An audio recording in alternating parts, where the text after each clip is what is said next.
Good evening and welcome back to Cecilia. We have a chapter with some stuff that happens in it, which I feel like probably won't displease some of my readers. Chapter 2. An Interview. The servant did not return till it was dark, and then, with a look of much dismay, said he had been able to meet with nobody who could either give or take a message, that the grove was all in confusion, and the whole country in an uproar, for Mr. Monckton, just as he arrived, had been brought home dead. Cecilia screamed with involuntary horror. A pang like remorse seized her mind, with the apprehension she had some share in this catastrophe, and innocent as she was either of his fall or his crimes, she no sooner heard he was no more than she forgot he had offended her, and reproached herself with severity for the shame to which she meant to expose him the next morning. Dreadfully disturbed by this horrible incident, she entreated Mrs. Harrel and Henrietta to sup by themselves, and going into her own room determined to write the whole affair to Delvile, in a letter she should direct to be left at the post-office for him at Margate. And here strongly she felt the happiness of being actually his wife. She could now without reserve make him acquainted with all her affairs, and tell to the master of her heart every emotion that entered it. While engaged in this office, the very action of which quieted her, a letter was brought her from Delvile himself. She received it with gratitude, and opened it with joy. He had promised to write soon, but so soon she had thought impossible. The reading took not much time. The letter contained but the following words: To Miss Beverley. My Cecilia, be alone, I conjure you, dismiss everybody, and admit me this moment. Great was her astonishment at this note. No name to it, no conclusion, the characters indistinct, the writing crooked, the words so few, and these few scarce legible. He desired to see her, and to see her alone. She could not hesitate in her compliance, but whom could she dismiss? Her servants, if ordered away, would but be curiously upon the watch. She could think of no expedient. She was all hurry and amazement. She asked if any one waited for an answer. The footman said no, that the note was given in by somebody who did not speak, and who ran out of sight the moment he had delivered it. She could not doubt this was Delvile himself. Delvile, who should now be just returned from the castle to his mother, and whom she had thought not even a letter would reach if directed anywhere nearer than Margate. All she could devise in obedience to him was to go and wait for him alone in her dressing-room, giving orders that if any one called, they might be immediately brought up to her, as she expected somebody upon business, with whom she must not be interrupted. This was extremely disagreeable to her, yet contrary as it was to their agreement, she felt no inclination to reproach Delvile. The abruptness of his note, the evident handshaking with which it had been written, the strangeness of the request in a situation such as theirs, all concurred to assure her he came not to her idly, and all led her to apprehend he came to her with evil tidings. What they might be she had no time to conjecture. A servant in a few minutes opened the dressing-room door, and said, "Ma'am, a gentleman," and Delvile, abruptly entering it, shut it himself in his eagerness to get rid of him. At his sight her prognostication of ill became stronger. She went forward to meet him, and he advanced to her smiling and in haste, but that smile did not well do its office. It concealed not a pallid countenance, in which every feature spoke horror.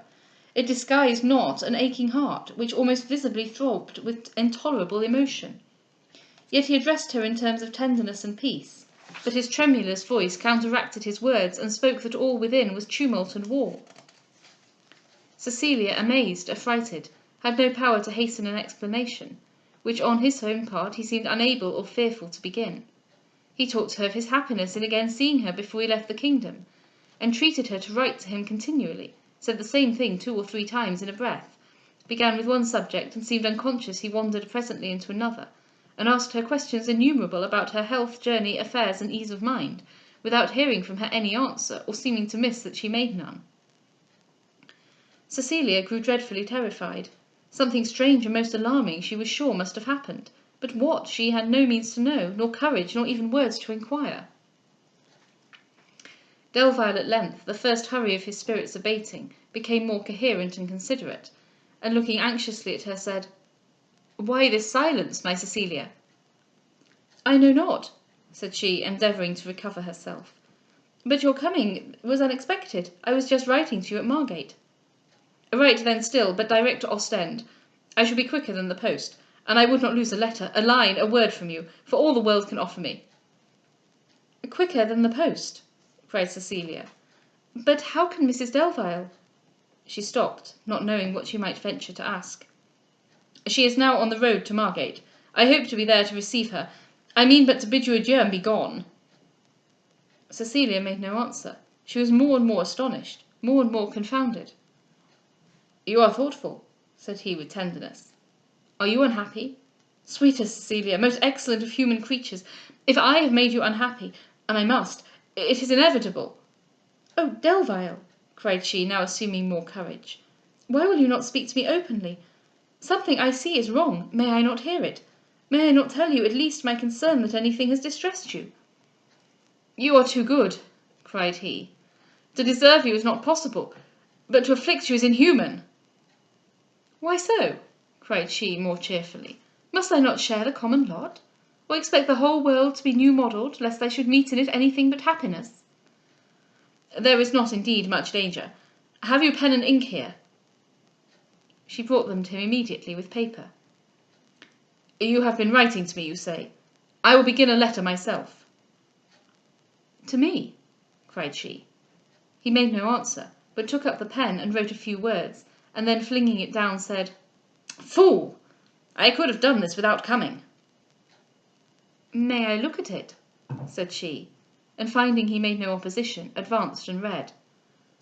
"I fear to alarm you by rash precipitation, I fear to alarm you by lingering suspense, but all is not well." "Fear nothing," cried she, turning to him with the kindest earnestness. "Tell me, whatever it may be. Am I not your wife, bound by every tie divine and human to share in all your sorrows, if unhappily I cannot mitigate them?" "Since you allow me," cried he gratefully, "so sweet a claim to which all others yield, and which, if you repent not giving me, will make all others nearly immaterial to me, I will own to you that all indeed is not well. I have been hasty, you will blame me. I deserve indeed to be blamed, entrusted with your peace and happiness, to suffer rage, resentment, violence, to make me forego what I owed to such a deposit. If your blame, however, stops short of repentance, but it cannot." "What then," cried she with warmth, "must you have done? For there is not an action of which I believe you capable, there is not an event which I believe to be possible, that can ever make me repent belonging to you wholly." "Generous, condescending Cecilia," cried he, "words such as these, hung there not upon me an evil the most depressing, would be almost more than I could bear, would make me too blessed for mortality." "But words such as these," said she more gaily, "I might long have coquetted ere I had spoken, had you not drawn them from me by this alarm. Take therefore the good with the ill, and remember, if all does not go right, you have now a trusty friend, as willing to be the partner of your serious as your happiest hours." "Show but as much firmness as you have shown sweetness," cried he, "and I will fear to tell you nothing." She reiterated her assurances. They then both sat down, and he began his account. "Immediately from your lodgings I went where I had ordered a chaise, and stopped only to change horses till I reached Delvile Castle. My father saw me with surprise, and received me with coldness. I was compelled by my situation to be abrupt, and told him I came, before I acquainted my mother abroad, accompanied my mother abroad, to make him acquainted with an affair which I thought myself bound in duty and respect to suffer no one to communicate to him but myself. He then sternly interrupted me, and declared in high terms that if this affair concerned you, he would not listen to it. I attempted to remonstrate upon this injustice, when he passionately broke forth into new and horrible charges against you, affirming that he had them from authority as indisputable as ocular demonstration. I was then certain of foul play." "Foul play indeed!" cried Cecilia, who now knew but too well by whom she had been injured. "Good heaven, how have I been deceived where most I have trusted?" "I told him," continued Delvile, "some gross imposition had been practised upon him, and earnestly conjured him no longer to conceal from me by whom. This unfortunately increased his rage. Imposition, he said, was not so easily played upon him. He left that for me, who so readily was duped; while for himself he had only given credit to a man of much consideration in Suffolk, who had known you from a child, who had solemnly assured him he had repeatedly endeavoured to reclaim you, who had rescued you from the hands of Jews at his own hazard and loss, and who actually showed him bonds acknowledging immense debts, which were signed with your own hand." "Horrible!" exclaimed Cecilia. "I believe not such guilt and perfidy possible." "I was scarce myself," resumed Delvile. "While I heard him, I demanded even with fierceness his author, whom I scrupled not to execrate as he deserved. He coldly answered he was bound by an oath never to reveal him, nor should he repay his honourable attention to his family by a breach of his own word, were it even less formally engaged. I then lost all patience. To mention honour, I cried, was a farce, where such infamous calumnies were listened to. But let me not shock you unnecessarily. You may readily conjecture what passed." "Ah me!" cried Cecilia. "You have then quarrelled with your father?" "I have," said he, "nor does he yet know I am married. In so much wrath there was no room for narration. I only pledged myself by all I held sacred never to rest till I had cleared your fame by the detection of this villainy, and then left him without further explanation." "Oh, return then to him directly," cried Cecilia. "He is your father, you are bound to bear with his displeasure. Alas, had you never known me, you had never incurred it." "Believe me," he answered, "I am ill at ease under it. If you wish it when you have heard me, I will go to him immediately. If not, I will write, and you shall yourself dictate what." Cecilia thanked him, and begged he would continue his account. "My first step, when I left the castle, was to send a letter to my mother, in which I entreated her to set out as soon as possible for Margate, as I was detained from her unavoidably, and was unwilling my delay should either retard our journey or oblige her to travel faster. At Margate I hoped to be as soon as herself, if not before her." "And why," cried Cecilia, "did you not go to town as you had promised, and accompany her?" "I had business another way. I came hither." "Directly?" "No, but soon." "Where did you go first?" "My Cecilia, it is now you must summon your fortitude. I left my father without an explanation on my part, but not till he, in his rage of asserting his authority, he had unwarily named his informant." "Well?" "That informant, the most deceitful of men, was your long pretended friend, Mr Monckton." "So I feared," said Cecilia, whose blood now ran cold through her veins with sudden and new apprehensions. "I rode to the Grove on hack horses, and on a full gallop the whole way. I got to him early in the evening. I was shown into his library. I told him my errand. You look pale, my love. You are not well." Cecilia, too sick for speech, leant her head upon a table. Delvile was going to call for help, but she put her hand upon his arm to stop him, and perceiving she was only mentally affected, he rested, and endeavoured by every possible means to revive her. After a while she again raised her head, faintly saying, "I am sorry I interrupted you, but the conclusion I already know. Mr Monckton is dead." "Not dead," cried he. "Dangerously indeed wounded, but, thank heaven, not actually dead." "Not dead!" cried Cecilia, with recruited strength and spirits. "Oh, then all may yet be well. If he is not dead, he may recover." "He may. I hope he will." "Now then," she cried, "tell me all. I can bear any intelligence but of death by human means." "I meant not to have gone such lengths, far from it. I hold duels in abhorrence, as unjustifiable acts of violence, and savage devices of revenge. I have offended against my own conviction, but transported with passion at his infamous charges, I was not master of my reason. I accused him of his perfidy. He denied it. I told him I had it from my father. He changed the subject to pour abuse upon him. I insisted on a recantation to clear you. He asked by what right. I fiercely answered, by a husband's. His countenance then explained at least the motives of his treachery. He loves you himself. He has probably schemed to keep you free till his wife died, and then concluded his machinations would secure you his own. For this purpose, finding he was in danger of losing you, he was content even to blast your character rather than suffer you to escape him. But the moment I acknowledged my marriage, he grew more furious than myself, and in short, for why relate the frenzies of rage, we walked out together. My travelling pistols were already charged. I gave him his choice of them, and the challenge being mine, for insolence joined with guilt had robbed me of all forbearance. He fired first, but missed me.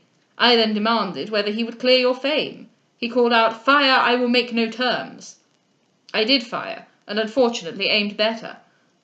We had neither of us any second. All was the result of immediate passion, but I soon got people to him, and assisted in conveying him home. He was at first believed to be dead, and I was seized by his servants, but he afterwards showed signs of life, and by sending for my friend Biddulph I was released. Such is the melancholy transaction I came to relate to you, flattering myself it would something less shock you from me than from another. Yet my own real concern for the affair, the repentance with which from the moment the wretch fell I was struck in being his destroyer, and the sorrow, the remorse rather, which I felt, in coming to wound you with such black, such fearful intelligence, you to whom all I owe is peace and comfort. These thoughts gave me so much disturbance that, in fact, I know less than any other how to prepare you for such a tale. He stopped, but Cecilia could say nothing. To censure him now would both be cruel and vain, yet to pretend she was satisfied with his conduct would be doing violence to her judgment and veracity. She saw, too, that his error had sprung wholly from a generous ardour in her defence, and that his confidence in her character had resisted without wavering every attack that menaced it. For this she felt truly grateful, yet his quarrel with his father, the danger of his mother, his necessary absence, her own clandestine situation, and more than all the threatened death of Mr Monckton by his hands, were circumstances so full of dread and sadness she knew not upon which to speak. How to offer him comfort? How to assume a countenance that looked able to receive any, or by what means to repress the emotions which so many ways assailed her? Delvile, having vainly waited some reply, then in a tone the most melancholy said, "If it is yet possible you can be sufficiently interested in my fate to care what becomes of me, aid me now with your counsel, or rather with your instructions. I am scarce able to think for myself, and to be thought for by you would yet be a consolation that would give me spirit for anything." Cecilia, starting from her reverie, repeated, "To care what becomes of you! Oh, Delvile, make not my heart bleed by such words of such unkindness." "Forgive me," cried he, "I meant not a reproach. I meant but to state my own consciousness how little I deserve from you. You talked to me of going to my father.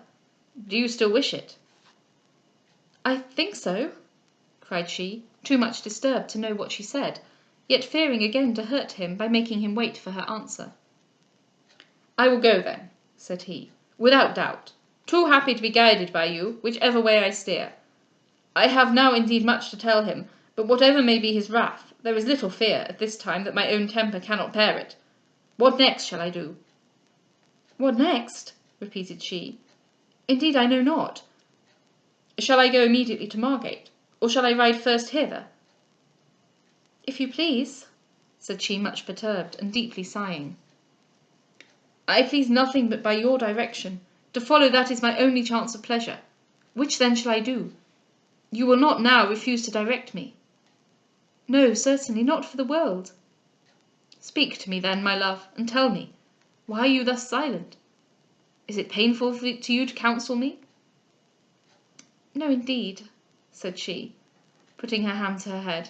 "I will speak to you in a few minutes." "Oh, my Cecilia!" cried he, looking at her with much alarm, "call back your recollection. You know not what you say, you take no interest in what you answer." "Indeed I do," said she, sighing deeply, and oppressed beyond the power of thinking, beyond any power but an internal consciousness of wretchedness. "Sigh not so bitterly," cried he. "If you have any compassion, sigh not so bitterly. I cannot bear to hear you." "I am very sorry indeed," said she, sighing again, and not seeming sensible as she spoke. "Good heaven!" cried he, rising, "distract me not with this horror. Speak not to me in such broken sentences. Do you hear me, Cecilia? Why will you not answer me?"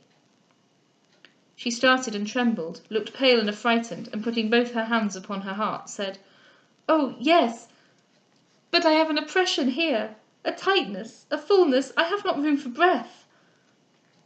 "Oh, beloved of my heart!" cried he, wildly casting himself at her feet, "kill me not with this terror. Call back your faculties. Awake from this dreadful insensibility. Tell me at least you know me. Tell me I have not tortured you quite to madness. Sole darling of my affections, my own, my wedded Cecilia, rescue me from this agony. It is more than I can support." This energy of distress brought back her scattered senses, scarce more stunned by the shock of all this misery than by the restraint of her feelings in struggling to conceal it. But these passionate exclamations restoring her sensibility, she burst into tears, which happily relieved her mind from the conflict with which it was labouring, and which, not thus affected, might have ended more fatally. Never had Delvile more rejoiced in her smiles than now in these seasonable tears, which he regarded and blessed as the preservers of her reason. They flowed long without any intermission, his soothing and tenderness but melting her to more sorrow. After a while, however, the return of her faculties, which at first seemed all consigned over to grief, was manifested by the returning strength of her mind. She blamed herself severely for the little fortitude she had shown, but having now given vent to emotions too forcible to be wholly stifled, she assured him he might depend upon her better courage for the future, and entreated him to consider and settle his affairs. Not speedily, however, could Delvile himself recover. The torture he had suffered in believing, though only for a few moments, that the terror he had given to Cecilia had affected her intellects, made even a deeper impression upon his imagination than the scene of fury and death which had occasioned that terror; and Cecilia, who now strained every nerve to repair by her firmness the pain which by her weakness she had given him, was sooner in a condition for reasoning and deliberation than himself. "Ah, Delvile!" she cried, comprehending what passed within him, "do you allow nothing for surprise, and nothing for the hard conflict of endeavouring to suppress it? Do you think me still as unfit to advise with, and as worthless, as feeble a counsellor, as during the first confusion of my mind?" "Hurry not your tender spirits, I beseech you," cried he. "We have time enough. We will talk about business by and by." "What time?" cried she. "What is it now o'clock?" "Good heaven!" cried he, looking at his watch, "already past 10! You must turn me out, my Cecilia, or calumny will still be busy, even though poor Monckton is quiet." "I will turn you out," cried she. "I am indeed most earnest to have you gone. But tell me your plan, and which way you mean to go." "That," he answered, "you shall decide for me yourself, whether to Delvile Castle to finish one tale, and wholly communicate another, or to Margate to hasten my mother abroad before the news of this calamity reaches her." "Go to Margate," cried she eagerly. "Set off this very moment. You can write to your father from Ostend. But continue, I conjure you, on the continent till we see if this unhappy man lives, and inquire of those who can judge what must follow if he should not." "A trial," said he, "must follow, and it will go, I fear, but hardly with me. The challenge was mine; his servants can all witness I went to him, not he to me. Oh, my Cecilia, the rashness of which I have been guilty is so opposite to my principles, and all generous as is your silence, I know it so opposite to yours, that never, should his blood be on my hands, wretch as he was, never will my heart be quiet more." "He will live, he will live!" cried Cecilia, repressing her horror. "Fear nothing, for he will live. And as to his wounds and his sufferings, his perfidy has deserved them. Go then to Margate, think only of Mrs Delvile, and save her, if possible, from hearing what has happened." "I will go. Stay, do which and whatever you bid me. But should what I fear come to pass, should my mother continue ill, my father inflexible, should this wretched man die, and should England no longer be a country I shall love to dwell in, could you then bear to own, would you then consent to follow me?" "Could I? Am I not yours? May you not command me? Tell me then, you have only to say. Shall I accompany you at once?" Delvile, affected by her generosity, could scarce utter his thanks, yet he did not hesitate in denying to avail himself of it. "No, my Cecilia," he cried, "I am not so selfish. If we have not happier days, we will at least wait for more desperate necessity.